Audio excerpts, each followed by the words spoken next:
Ngizokuchazela ngathi ngichazela ingane yakho first year. Ngiresponda ko professor. Ngichaza ngami. Umkhulu wami wayethi mayeshumayela. Omunye wobaba osanda kushona uye wathi babe sekwaceza. Ashumayele athi nibomqaphela uShembe. Uyini embethe isikhumba semvu. Uzokhohlisa abantu. Kusho umkhulu wami ozala umama.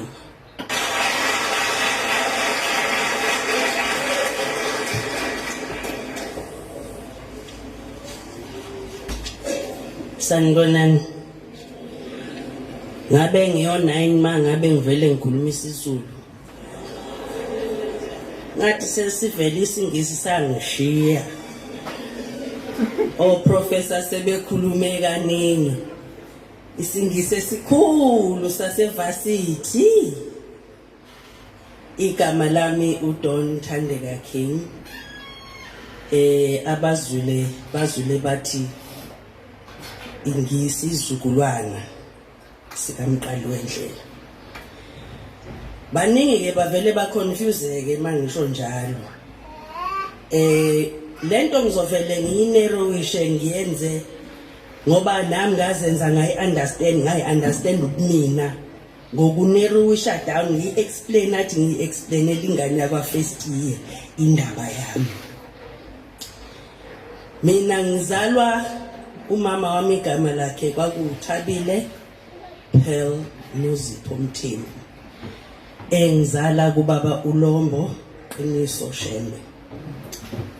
Umama uPearl ubaba wakhe kwakumongameli uLL Mthembu webandla lamaLuthela.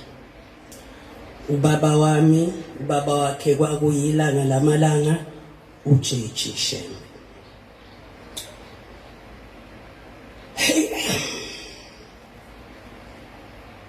Ngizokuchazela ngathi ngichazela ingane yakho first year. Ngiresponda ko professor. Ngichaza ngami. Umkhulu wami wayethi mayeshumayela. Omunye wobaba osanda kushona uye wathi babe sekwaceza. Ashumayele athi nibomqaphela uShembe. Uyini embethe isikhumba semvu. Uzokhohlisa abantu.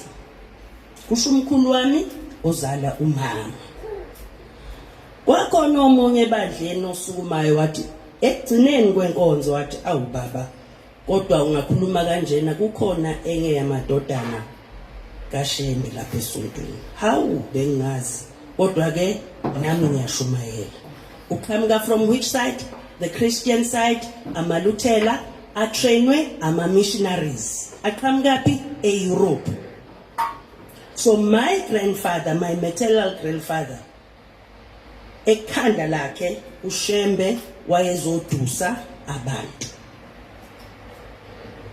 Ubani wakwaMuzwe ekhuluma kanjena wena kuqala? Kwahamba yaphinda futhi lento yafika kumkhulu ilanga lendaba. I-response yelanga yathi lo mfundisi abazana uyomthanda uShembe azamgone. So I was that prophecy.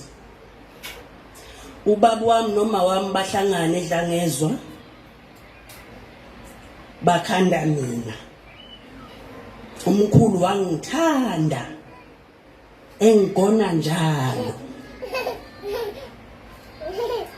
Noma nangingayazi history yami namhlanje ngiyayazi. Ekukhuleni kwami angizange ngibe yiNazaretha, angisontanga kwaShembe. Kodwa ngangizazi ukuthi kwakuthiwa ngakaShembe Tolo. Kuthiwe ekuphakameni kwakunesitolo, ngangazi nje kuthiwa ngakaShembe Tolo mina. Ngangizazi ukuthi ngiwakwabani.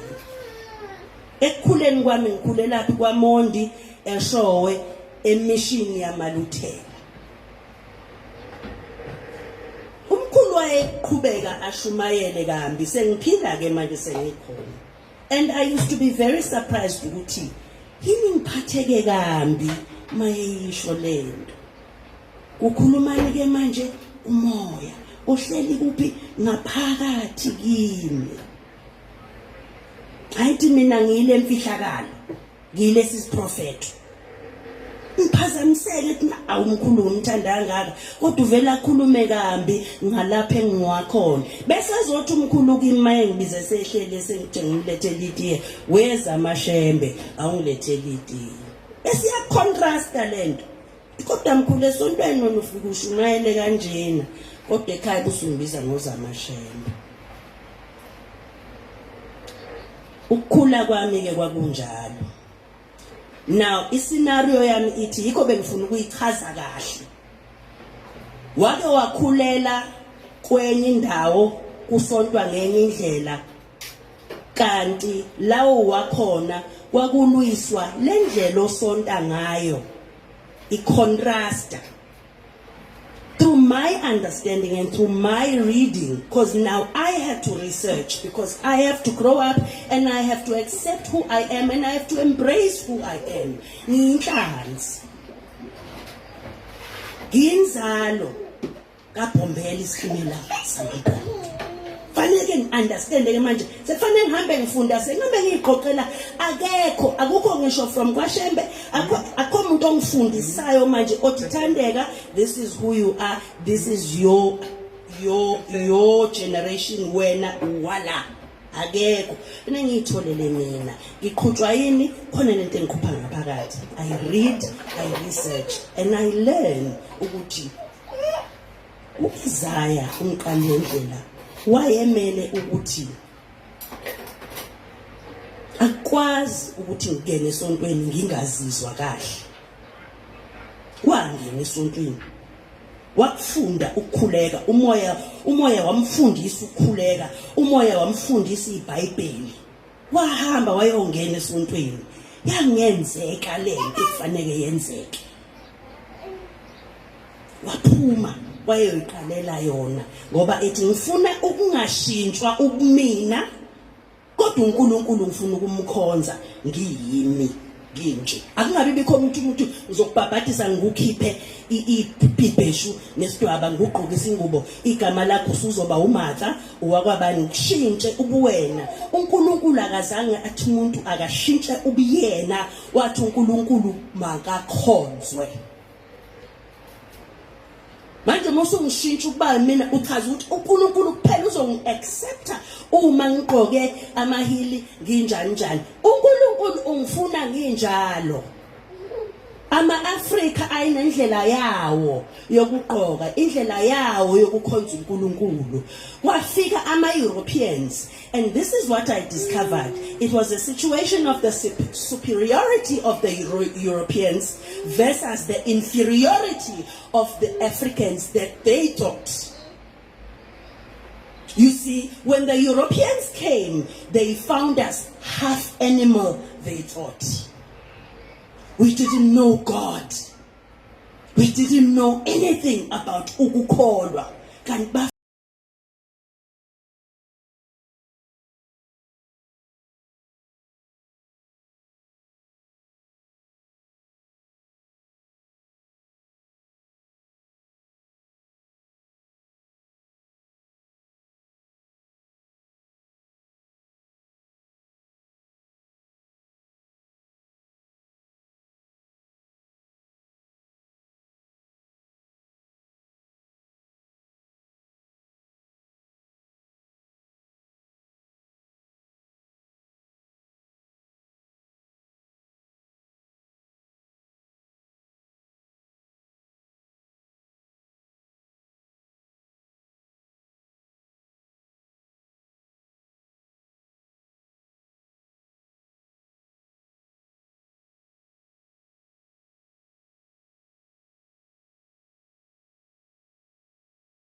and said, speak your truth.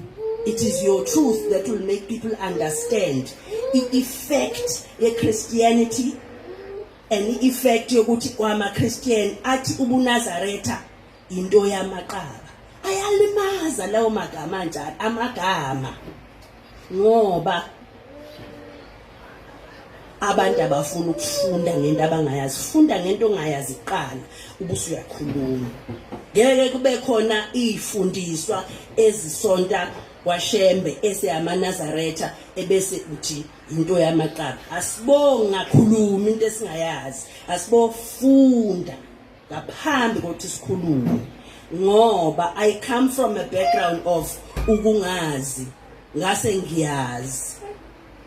Ngiyathemba bo professor ukuthi nami ngengaphendula ngesiprofessor sami. Ngani ngoba ngifuna ngime la ngikhuluma isingisi so professor. Ngiyazi ukhona umunye professor osesukumile ke manje. Bengifuna lento ukuyicacisa njengengane yakho icacise ngathi ngikhuluma ngengane zakwa first year ukuze understand i-response yam and my understanding of what we are talking about today ukuthi kubalekile ukuthi uNkulunkulu simkhonze siyithi ungazi ugeza usongo uswenke ugqoka uhambe ngemoto enkulu uye esontweni niyojajana esontweni njajane bese nithi amen bese niyaphuma niyahamba. And then you say ubuNazaretha into based on ubuntu on isintu ebese uyishiphiza ngoba kwaba khona umfundisi wezwi nomfundisi bani abaletha inkolo yokuthi niphume kukhanye ebumnyameni ningene kukhanyeni. Abantu khona into abangakayazi intenhle. I was never convinced to stand here and speak like this ngoShembe. No one convinced me, no one taught me. Kodwa ngikwazi ukumala ngithi animazi uShembe animazi ukwazi ukuthatha mina from that side azongimisa lapha ngwini ngisho mina ngithi mina Thandeka ngazi kahle uShembe ukuthi what he stands for. Uma ke nithi ubuNazaretha inkolo yamaqaba, I speak a lot of English. Bengingathandi ukukhuluma namhlanje. I speak English every day. But namhlanje kuvele kwathi khuluma isiZulu Thandeka ukuze uchachise kahle. Xoliseke ngoba sengisithathile isikhathi sika professor. Ngibonge kakhulu ngicabanga ukuthi ushilo.